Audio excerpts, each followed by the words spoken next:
Thank you very much. Hello, everybody. That was a great introduction. My name is Seth Phillips, also known as Mr. ADU. It's kind of a silly thing, but hey, it continues to work. There's so much happening in ADU land, and I'm really happy to be here with you today to discuss some of that. Let me pull up my notes. Give me one moment here. Great. So today I'm going to walk you through this new multifamily opportunity that just became available, and it's really going to be a game changer. And I'm really excited about this. In the ADU world, this is going to, I think, probably over the next couple of years is going to more than double what's been happening in the residential world, and that part is also continuing to explode right now. So give me 1 second here. All right, so this whole seminar can basically be summed up in one sentence. You have the right to build 3 or more ADUs on your property, period. No planning department, no public meetings, no asking pretty please, no nothing. It's your right. That's right. Well, that's great, but that doesn't mean anything if you don't act on it. So I'm going to explain to you today how you can do that and how to make that all happen. So it's going to be a lot of fun. So real quickly, just to give you a little background in my ADU journey, I'm originally born and raised in Minnesota, so I still got a little of that you betcha in my voice. You'll probably hear that. But I've lived in Los Angeles for the last 35 years. I've been a broker agent for the last 32 years, and I went into the development business about 12 years ago. And initially, we were just flipping properties, buying them at the courthouse steps when the market crashed. And then we just started moving up into more expensive properties until we got all the way up to that top of that food chain where we were doing ground up new construction in the luxury market in Beverly Hills, Bel Air, Hollywood Hills, so forth. And our most expensive project we built sold for over $10 million. So I learned a lot about the construction business during that time. And then in the beginning in particular, because those houses we were buying for $120,000, yeah, exactly. That was ridiculous. And then we were flipping them for, like 160. So there wasn't a lot of margin in there. So the only way we could make that into a business was by doing a lot of them at the same time. So I learned a whole nother bunch of skill sets about how to handle volumes of rehabbing work at the same time, all just important steps along my journey. So we had done that successfully for a few years. And of course, everybody knows that the real estate market moves up and down cycles. And we'd been in an up cycle for a pretty long time, and we were starting to get a little nervous about that. And when you're building, multi-million-dollar homes, there's so much cash on the table when you do that. And those homes are so complicated to build that it's a 2-year timeline. So when you start a project like that, you're betting 2 years out into the future what the market's going to be. And that was starting to get scary. So my partner and I at that time decided to change gears a little bit, and we downsized. So we found a property in Culver City that we bought for $735,000 with the intention of just doing what we had been doing, which was just to knock that down and then build the biggest 2-story modern box on it, but something much more modestly priced that we were looking for an exit price of somewhere in about maybe the $2 million range.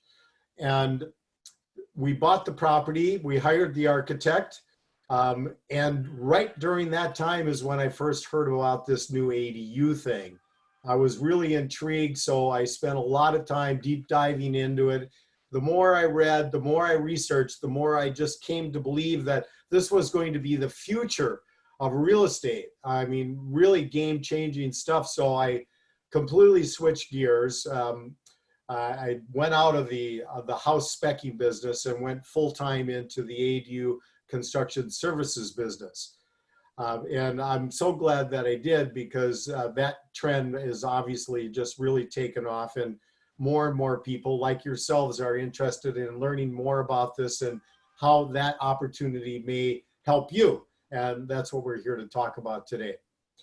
So let's talk about what is the opportunity. The original ADU laws went into effect January 1st, 2017, and that allowed for the first time in the state of California for single-family homeowners to be able to add a second living unit on their property.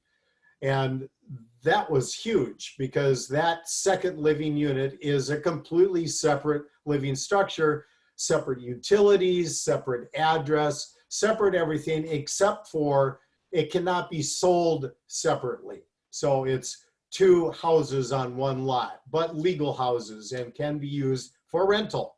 And that was a big deal. But as of January 1st, 2020, now the state went back and revisited those laws, and they greatly expanded them.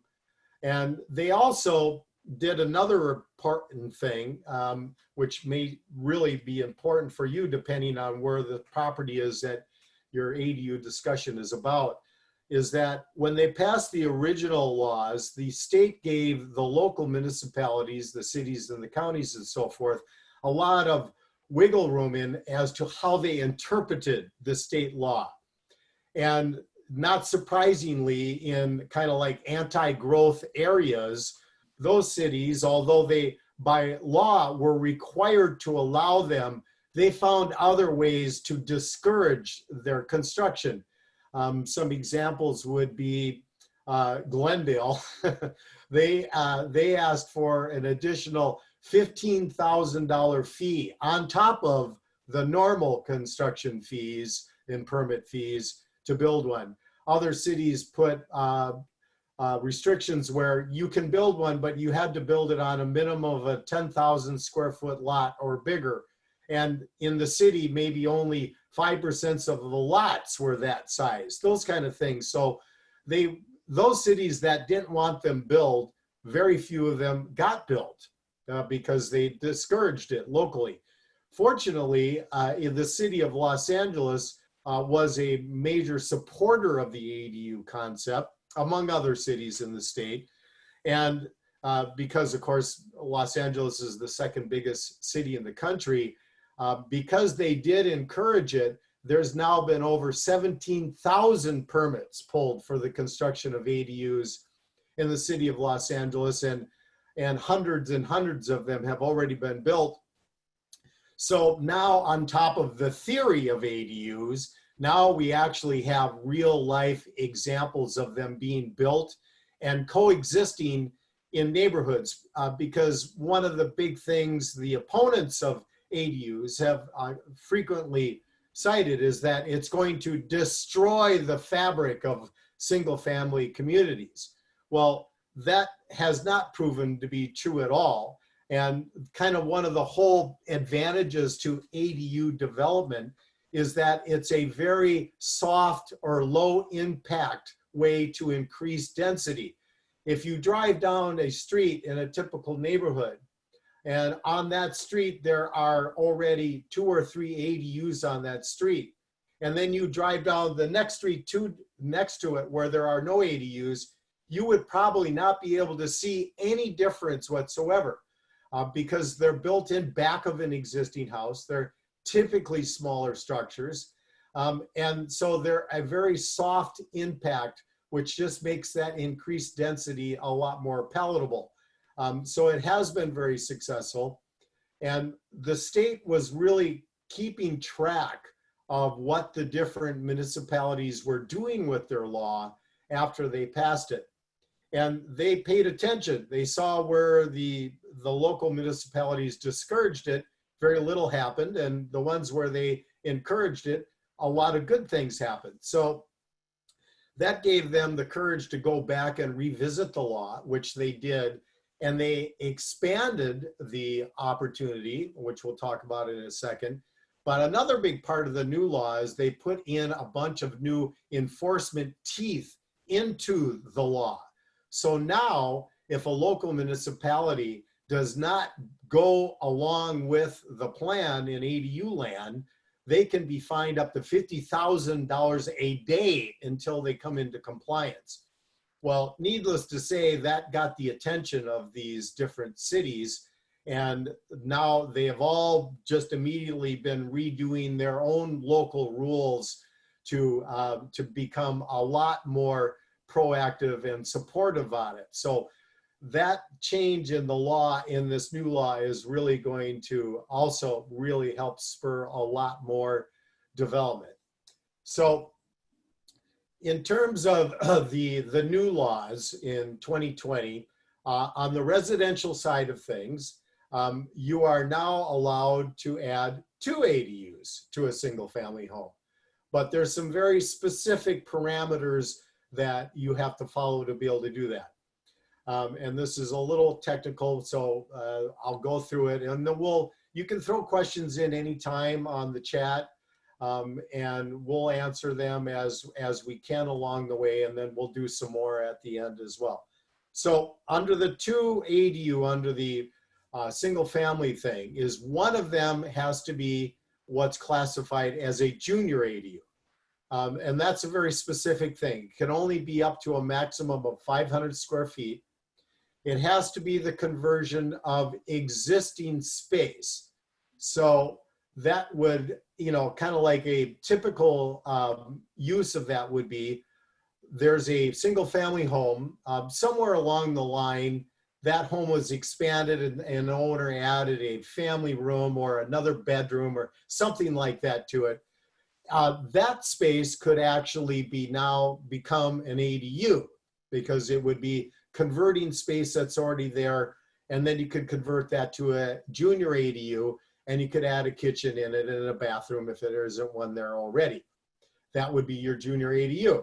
So that's kind of cool. And then on top of that, you can build a second detached ADU in the backyard that has no restriction on the size other than the maximum that's allowed under the ADU in general, which is 1,200 square feet. So you could have 2, then they both can be rented out.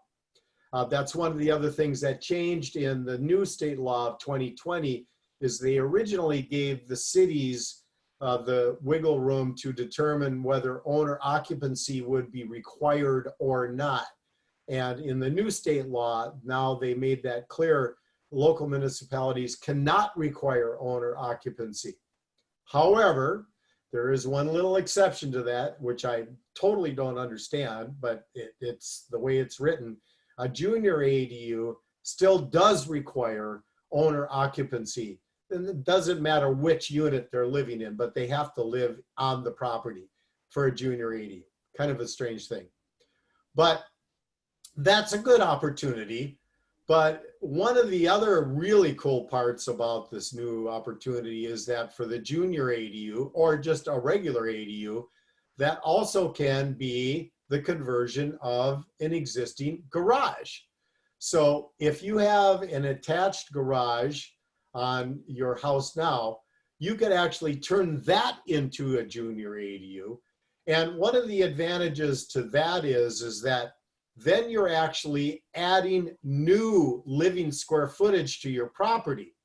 If you're just converting a part of your existing house into an ADU, yes, you have the new opportunity of being able to have that as a legal rental, and that's big. But from an equity standpoint, that's not changing the value of your property too much, because that was already legal living square footage. You're just changing the use of it. When you convert a garage into a ADU, that's new living square footage that actually will go on your tax assessor records, just as it would if you were doing an addition to your house. So that's going to greatly increase the equity value of your property.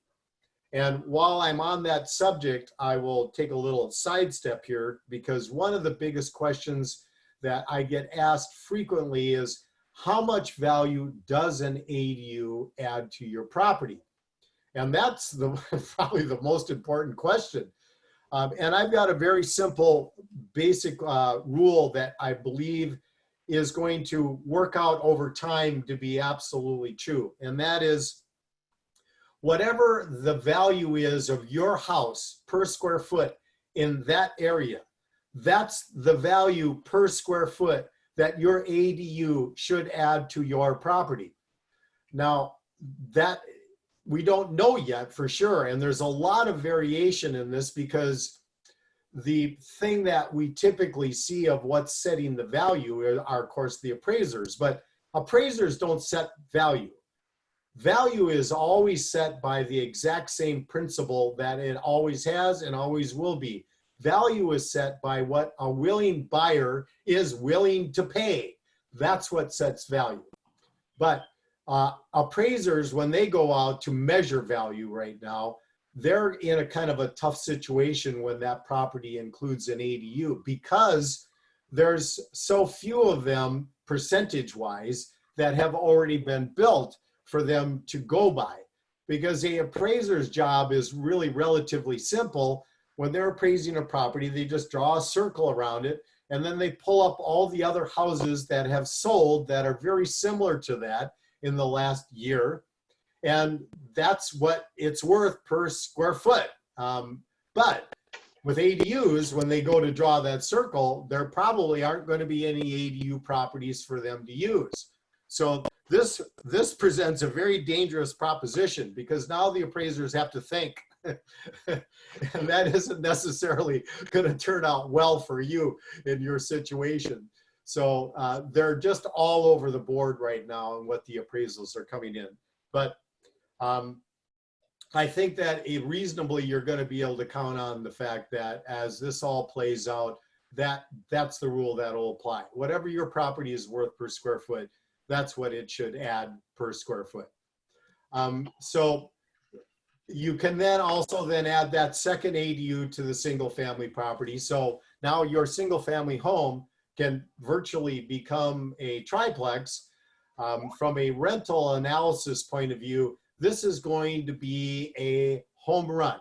So that's a fantastic opportunity, and I encourage you all to share that information with clients, because this is something that really could change their lives.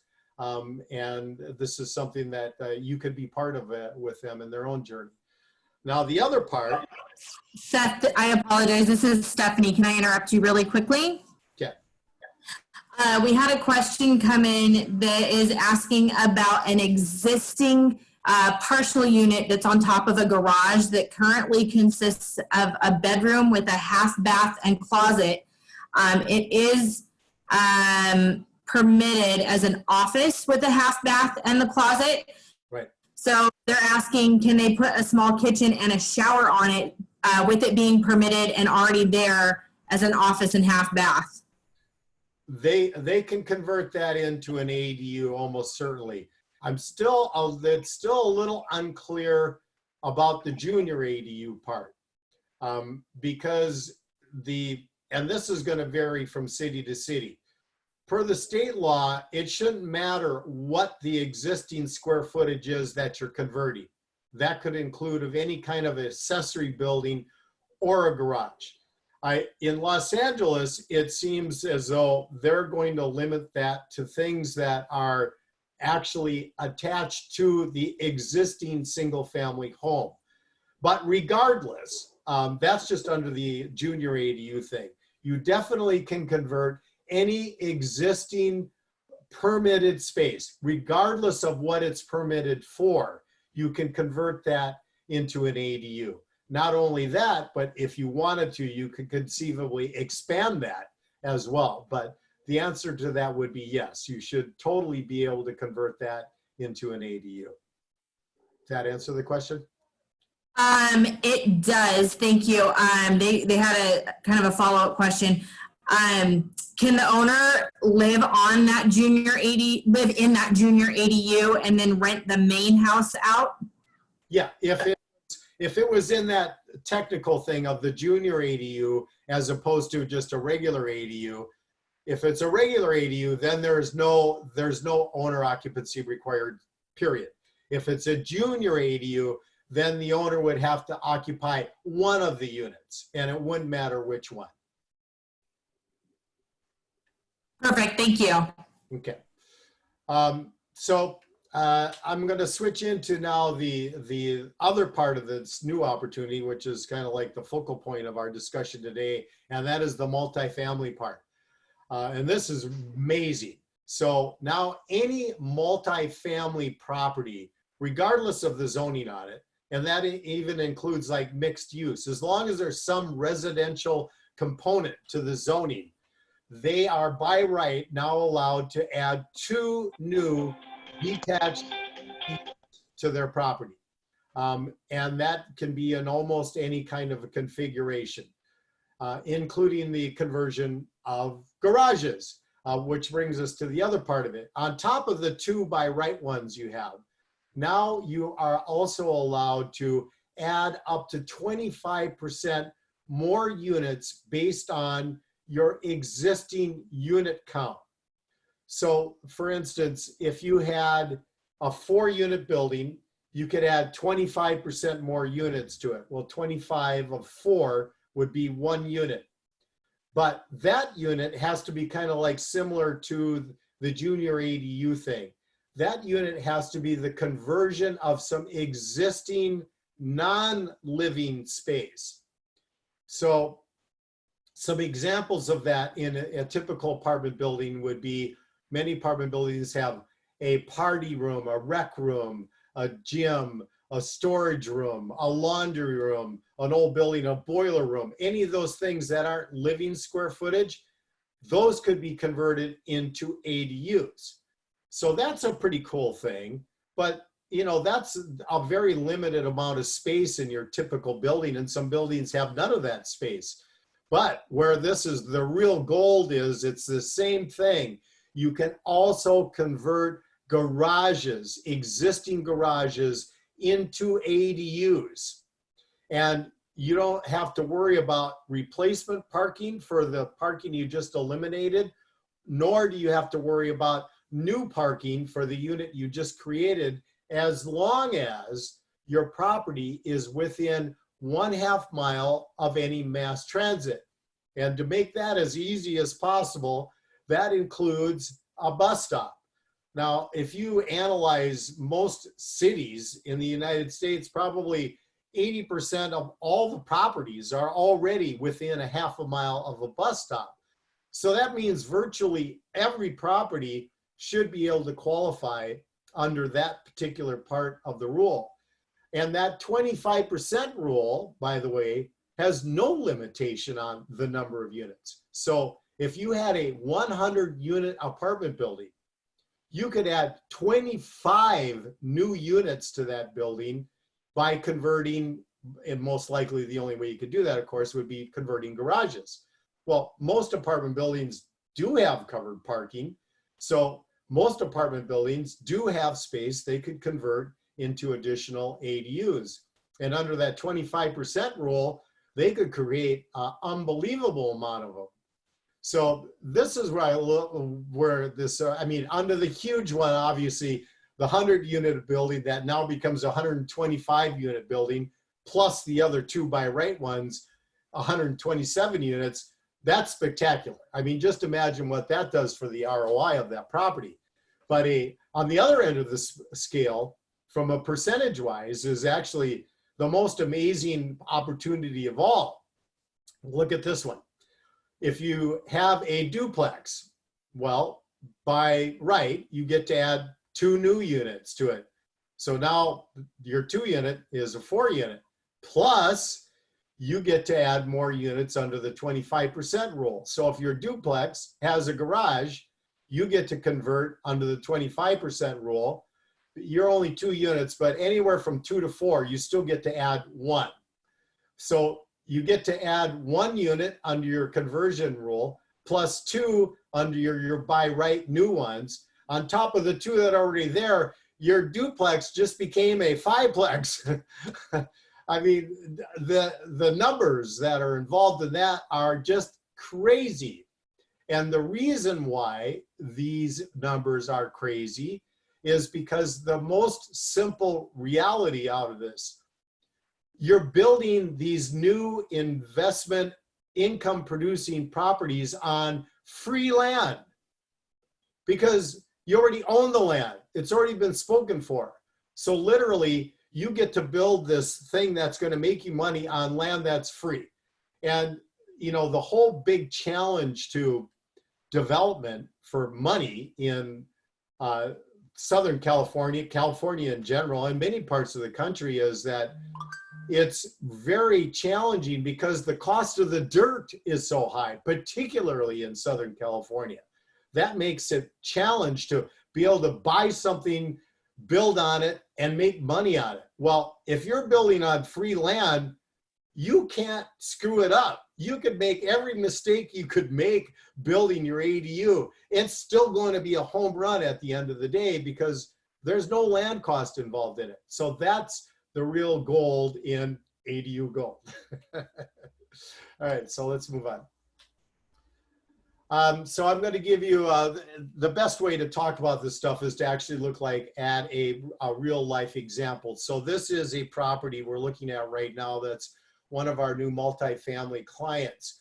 And this is a real kind of a typical scenario. So we'll talk a little bit about, so what do you look for when you're analyzing an ADU property under the multifamily thing? Well, the first and most obvious thing is to look for, is there space to build an ADU? It seems kind of obvious, but it's simple.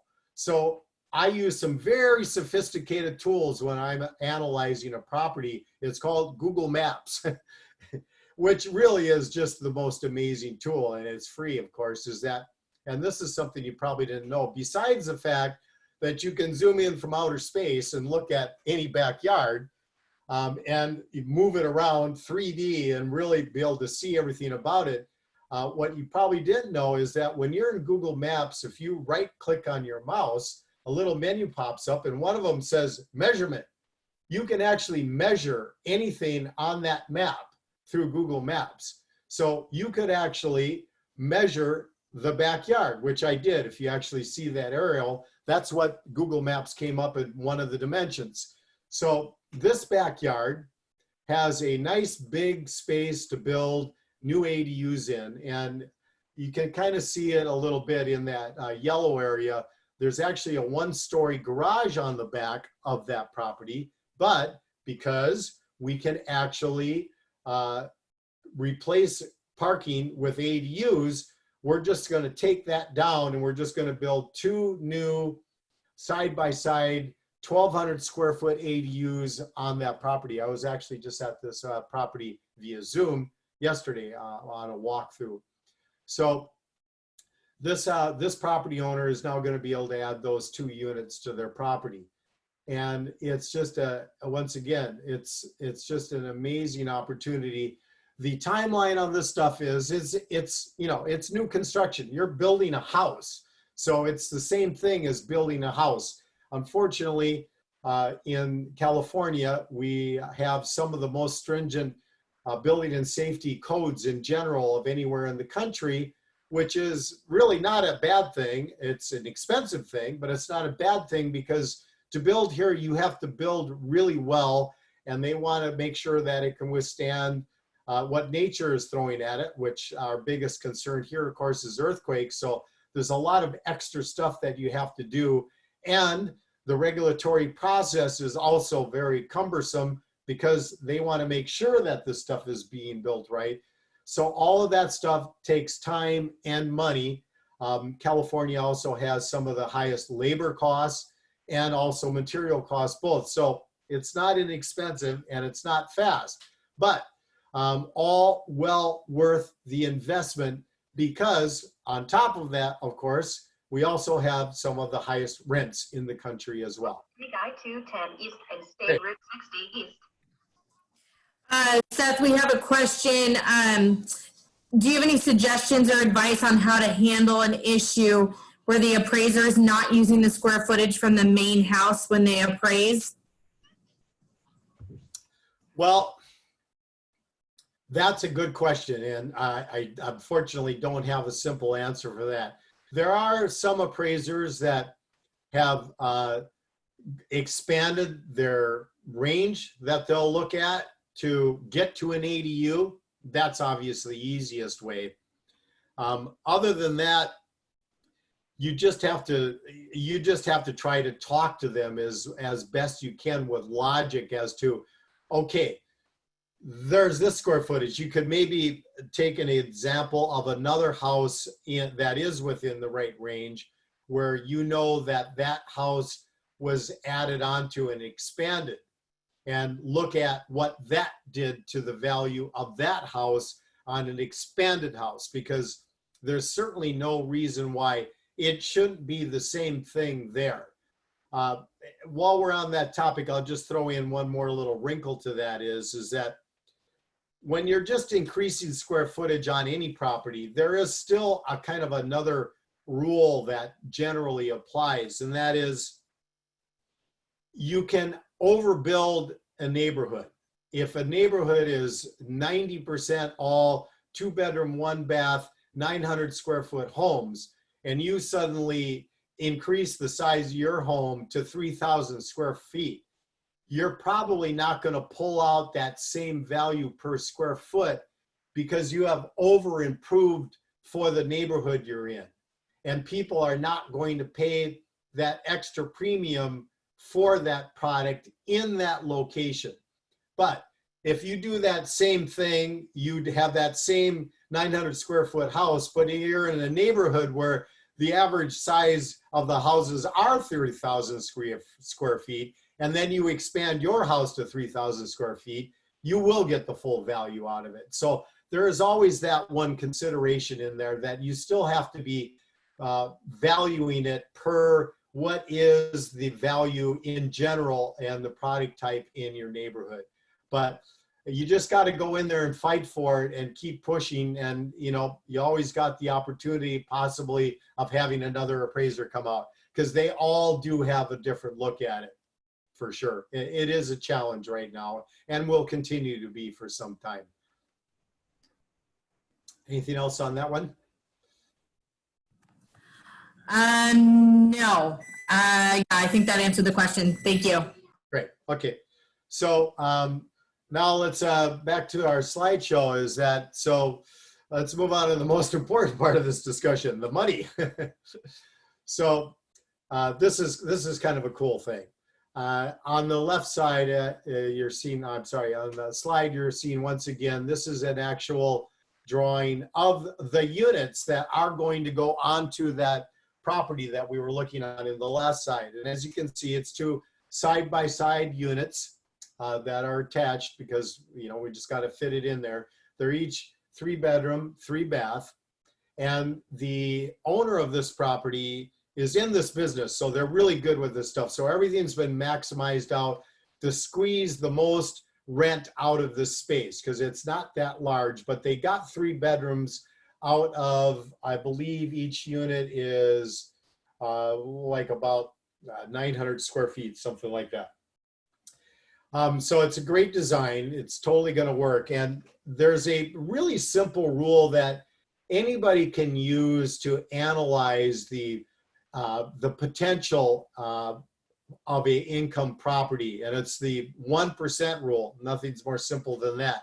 Now, this 1% rule has been around forever. It's just a mathematical formula. It's just that you never hear it really discussed in California in general, certainly Los Angeles area, and your area, same thing, because it doesn't apply. And the 1% rule simply states that if your property, the rent per month is 1% or less of the cost of your property, you have a home run. And under the 1% rule, it's very simple. If it's 1% exactly, that would mean you would have a 12% ROI on your property on an annual basis. 1% a month, 12 months, 12%. And that's just unheard of. You can't buy a property, an income property in California that has any kind of a return like that because our dirt's so expensive. Now, in the real market, if you're out there looking at a small apartment building, you would be very fortunate if you could find something that gave you maybe around a 5 or 6% return. That would be good. 12%, that's crazy good. It doesn't exist. Or does it? It does. And this is a perfect example of it, this property. These rents on each one of these units will come in at about $3,000 a month in that area. This is one of those up and coming hipster neighborhoods just outside of downtown. And that's the rent. That's the real rent, $3,000 a month. And we put a projected cost of that unit at $414,000. That's the projected value of it based on a gross multiplier of 11.5%, which is the gross multiplier for a B+, A- building in that area. Now, one of the cool things about ADU when you're doing projections is that this is going to be a brand new building. So as terms of that part of the equation, of the value equation, this is going to be the highest level because it's going to be a brand new building built exactly to modern taste. So it's going to get you the very best return that a structure can get in that location. So based on a gross rent multiplier of 11.5%, and on this rent, then the projected value of each one of these units now would be $414,000. Those units will cost $300,000 to build. And that's at the very high end of the spectrum of stick-built construction, conventional. So for each one of those units, they are instantly going to be adding another $114,000 of net equity to their property and be generating an ROI on that, a gross ROI of 12%. That's just unheard of. You can't do that, but you can now. And the only reason for that, once again, is because you're doing that on free land. So there's no land cost in that formula. So every ADU that gets built is going to be a home run for the person that builds it. And that takes us into our next slide.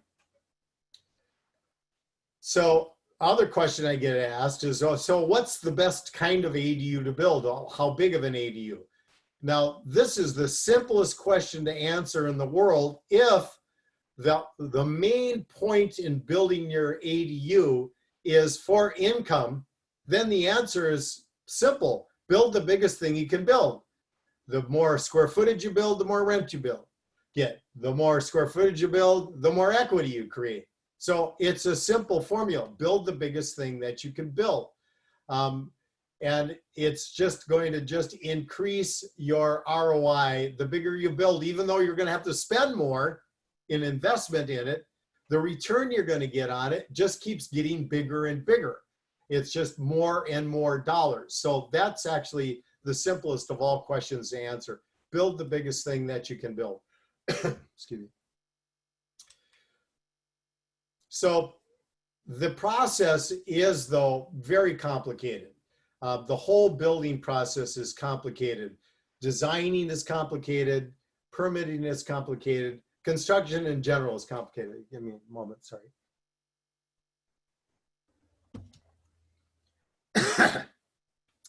I did, by the way, just go get tested for Corona 3 days ago, and I'm negative, so it's all good. Anyway, now anybody can actually, of course, build an ADU, and you know, I get asked this question all the time, particularly by single-family home builders. Yeah, you could do a simple garage version, and that's not a super complicated thing to do, but it is. It's a lot more complicated than most people think it's going to be, because remember, your garage was built as a garage, and if it's in a typical age building built in the early 1900s, nothing in that garage is up to code for what it needs to be now to be living square footage. So there's almost nothing in that garage that you can translate over into a modern ADU.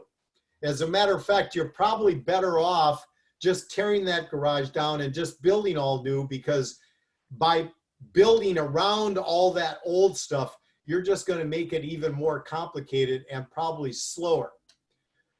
That's just the reality of it. And it's expensive to build, and it's very complicated to build. The city processes are very complicated. So you can do it yourself, but do you want to learn from all of the mistakes you make along the way? You're probably much better off hiring a professional to do this stuff.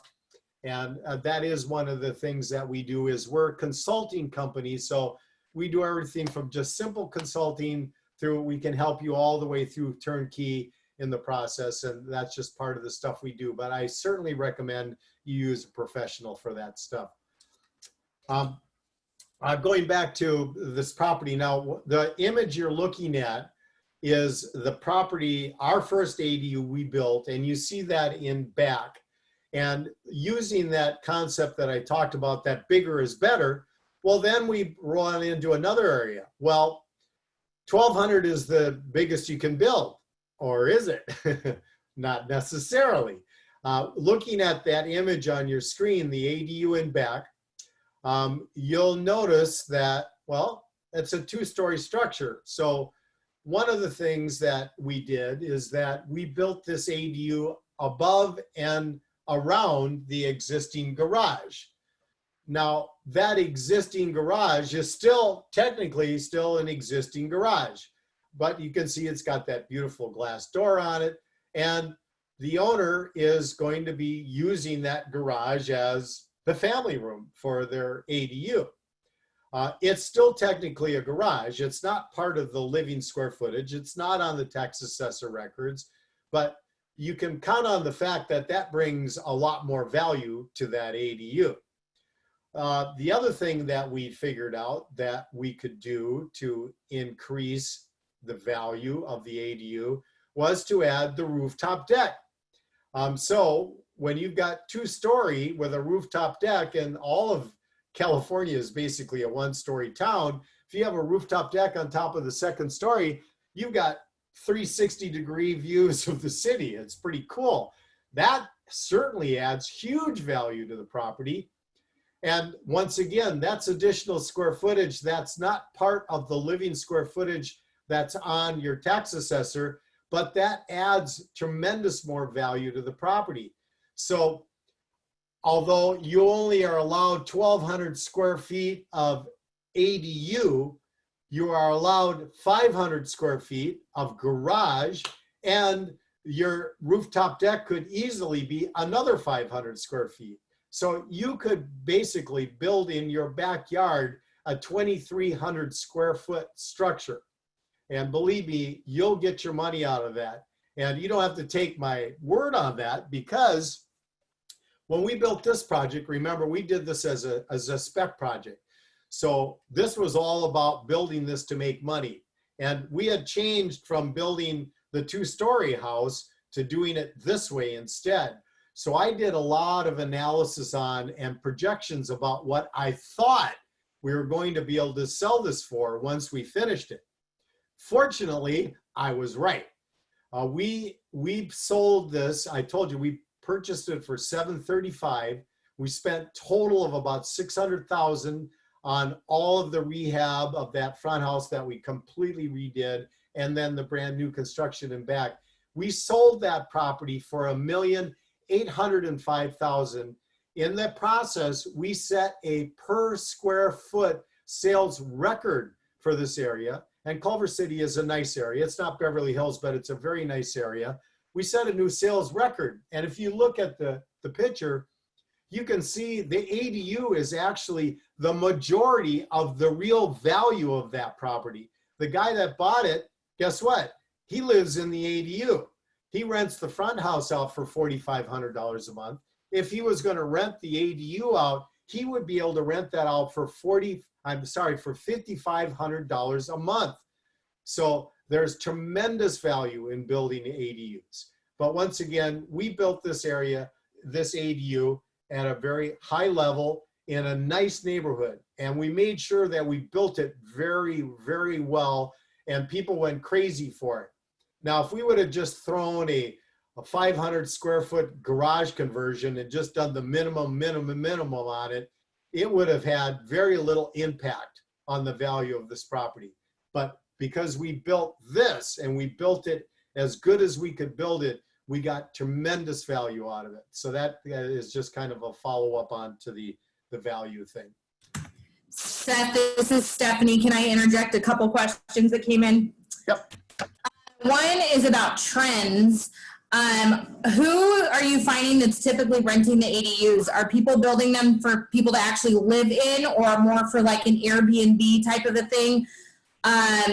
And with more people being allowed to work from home, are you seeing a trend of people seeking to rent the smaller spaces now, or is that not really becoming a trend right now? Well, that's a great question. I'm glad you brought it up, because one of the realities of ADUs is the ADU thing came along right after the Airbnb thing had completely blown up, and cities are starting to freak out about this now. And a lot of cities are really starting to clamp down on Airbnb. The California government, when they put the ADU regulations together, they specifically built into it that ADUs cannot be used for short-term rental. So anything under 30 days cannot be done with an ADU. Now, that is going to stop people from doing ADUs in them anyway, but per the law, that is not allowed. However, as a perfect example, that property I just showed you, there's nothing to prevent that guy that lives in his ADU from renting out his single-family home. So that still totally works. I'm sure there's areas where the local people just wouldn't care and they would let you do it. But there's a nice alternative that is also available now that's kind of an in-betweener between the short-term rental and just the long-term rental, which you usually do unfurnished and so forth, and that is the corporate rental model now. And there are many sites that cater to that now that are the same thing as all of the Airbnb sites that are up, in that they're online portals where you can list your property on there, and then people can just go on there and book it online. That just has to be 30 days or more. But those people are paying a lot more than the long-term rental, not as much as the short-term, but certainly a really nice return. And that's becoming more and more popular as another way to access income out of the formula. And that would definitely work out better. But living in the ADU and renting out your house, then of course you still got full access to full Airbnb. And in Los Angeles now, you can still rent it out, year round, basically. You just have to become an official business with it. And that's just a little extra paperwork you got to go through. But that opportunity is available. However, that said,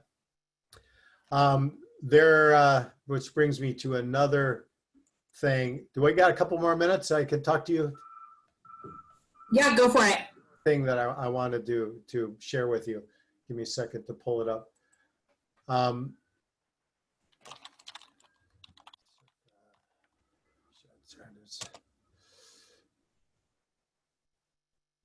that goes right along with that question that you just asked, which is why I'm asking for that. So I'm gonna go back to share screen. There it is. Okay. This is a new product that we're also promoting, and you can promote as well and make money doing it. There's a whole new world out there, and this is in the shed world. And one of the prefab companies that we're working with, and some of you have heard me talk about this before, it's Circa Homes, and it's CERCA homes.com. They formed this separate company now, which is Circa Sheds, and they design beautiful stuff. And they had talked to me about this shed business before, and I just wasn't that interested in it. But then something happened. One of the #1 uses for sheds, potentially, besides like a gym or a man cave, a she shed, is a home office. Well, then the whole country got sent home to work from home. Suddenly, huge demand for home offices, because you've all probably seen videos of people trying to work from their dining room table, and the dogs and the kids, wives, they go, I can't work in this kind of environment, but I don't have any space. Well, this is a great opportunity, because this is a structure, and this is super cool. Up to, in most cities, up to 120 square foot structure, you need no permit for it, period. You can just put it in your yard. And so they built, this one you're looking at is a 120 square foot, and that's a 10 by 12 foot room with these beautiful vaulted ceilings, and no permit is required. This could be installed in just a matter of weeks, and they are selling this, and they just brought their first one to LA, the prototype. I'm showing you a little video on it right now. And it's so cool. And they're gonna charge $15,000 for this thing. And for that home office market that I think one of your questions was just about, this is just spectacular product that is just gonna be unbelievable. And I'm gonna be their sales rep for this, and I'm setting up an affiliate program. So I'm gonna aim it at real estate agents. So any real estate agent that signs up with our program, if you refer a client, you'll receive $1,000 or more referral fee for that, which we can do legally because I'm a broker, and broker to broker, that's totally 100% above board to do. So that's going to be another opportunity. So anybody that's interested in that, get in touch with me, and I can get you signed up for that product. That's really going to be a super cool thing too. So that's that. Seth, can the ADU be a prefab home? Yes, and that same company that I was just talking about, they also are building a full prefab ADU unit that can be whichever size you want. Unfortunately, they still don't have it here, but I definitely know all of the different prefab companies that are out there. The one that I'm recommending right now, that I'm also repping for them, is called Modal, and that's MODAL. They're out of Salt Lake City, but they've just expanded into the Los Angeles market. And there's lots of reasons to go with prefab. It is faster, and it should be less money. Modal is the first one that actually checks both those boxes. So the entire process should probably be about 2 months faster. And the per stick price in general right now, all in, and that's the architectural, the engineering, the cost of somebody to go get the permit, the cost of the permit, and then all the construction costs, all the site prep, the foundation, all that stuff together comes in at about $350 a foot. But with Modal, we believe that that number is going to come in at about $300 a square foot. So that's a pretty significant savings, and like I said, probably about 2 months faster. Their biggest restriction is that they basically have just 3 sizes, 400, 500, and 600 square feet. The 600 square foot one, though, is a 2-bedroom, and they did find a way to make that work. So that is also another resource for people that are interested in the prefab world. I've got tremendous experience in that area, because that is going to be the future of construction, period. I mean, the fact that they're still building stuff the same way they have since caveman days is absurd. Everything is built in a factory now, in a controlled environment, where they can create all the efficiencies out of it. But they still just gather a bunch of people up on a piece of dirt and build the house. I mean, it's ridiculous. So that's changing. This ADU thing is actually going to help speed that process along. And a lot of ADU companies that are prefab that are building that product are coming out now. And that's gonna houses apartment buildings, office buildings, all that stuff is going to be factory built in one way or another. The majority of it over the course of the next decade, you're going to see that happen. I guarantee it.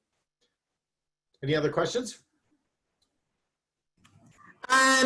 A lot of cities have a limit on how much more added livable space per the square footage of the land.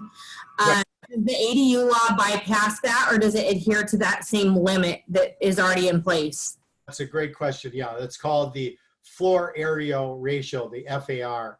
And as you said, most cities have some formula that only let you build so many square feet on X square foot of lot.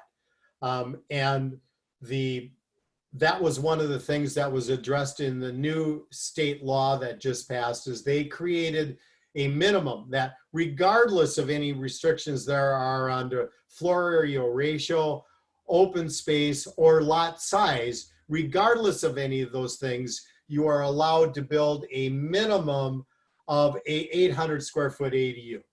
And actually now for a detached, it's a minimum for one, it's a minimum of 850 square foot for a studio or one bedroom, and 1,000 square foot for 2 or more bedroom, regardless of any of those restrictions. That's a by right now. And that was a biggie, because that's one of the areas that a lot of the cities were using to prevent ADUs from being built. They can't do that anymore.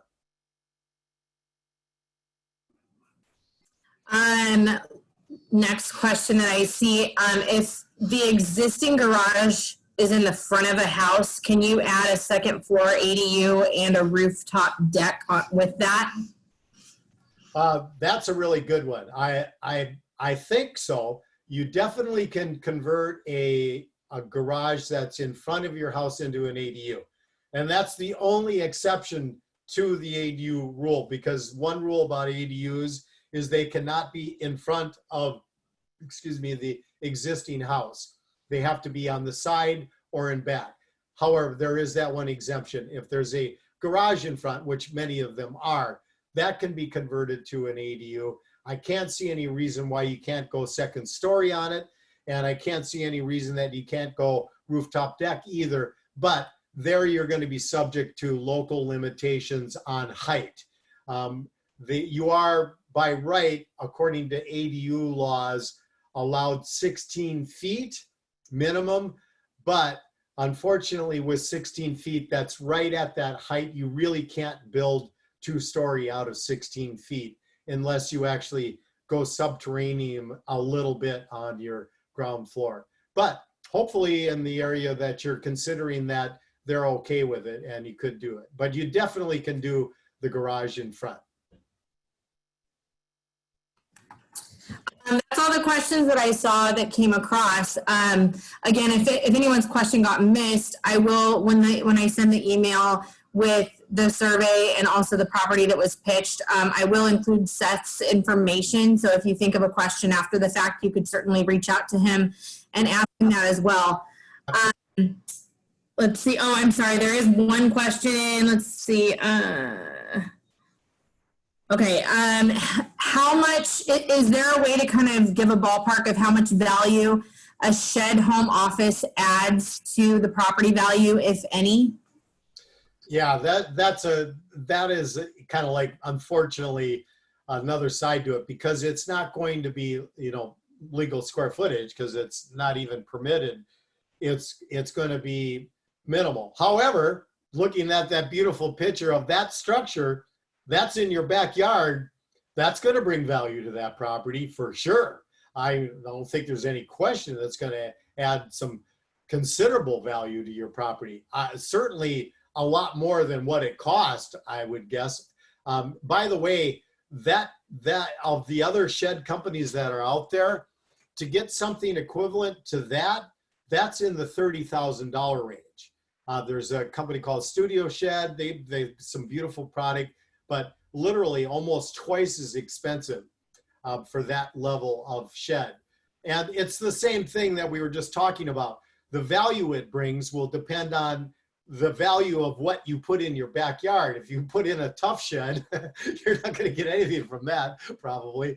But if you put in a beautiful structure like that, you're probably going to get a nice bump out of it, because that future owner might already have a perfect use for it that exactly fits their life, and they'll definitely pay more for that. Do you know if there's loans available for covering the cost of building an ADU? Yes. Oh, God, I'm so glad you brought that question up. That was something really important. I got some exciting news there in that. The typical ways that ADUs are financed, the simplest, most straightforward way is with a HELOC. And that's just an equity loan. And you just do that directly through your bank. Loan officers don't do HELOCs. Those are just done by banks. And that's just basically 100% based on the equity you have in your property. They're great though, because a couple reasons. You can pay it back on just a completely open-ended schedule, basically. You decide. And the interest rate on it is typically about 1% over whatever the going rate is for prime, which is really nice. And there's no like dollar limit on it, and you can use the money for whatever you want, including an ADU. Besides that, the other things would be to do a cash out refi on your property, or if you were going to buy a property, you could buy and build, and there's ways to do that too. And that's where that brings me to this new product I just discovered. Well, let me talk about the other end of it, of course, is you can do hard money loans. And hard money loans are great because these guys are really good at analyzing what the future value of your property is going to be when you build your ADU. So they're going to base their loan to value based on the future value that you're going to create by building your ADU. They're really good at it. However, hard money is very expensive. And although interest rates in general have gone down to historic lows, not so much in hard money land. They've gone up maybe 1%. So you're still talking about in the 11, 12% interest rate and 3 points. And short term for 12 months, 24 months maybe. So that's expensive, but that's there. But there's a new area that's just started to happen, and it's kind of this in-between money. It's institutional money, not private money like hard money. And there is a program out now that I just heard about from a loan broker, which I can share this information with anybody that's interested.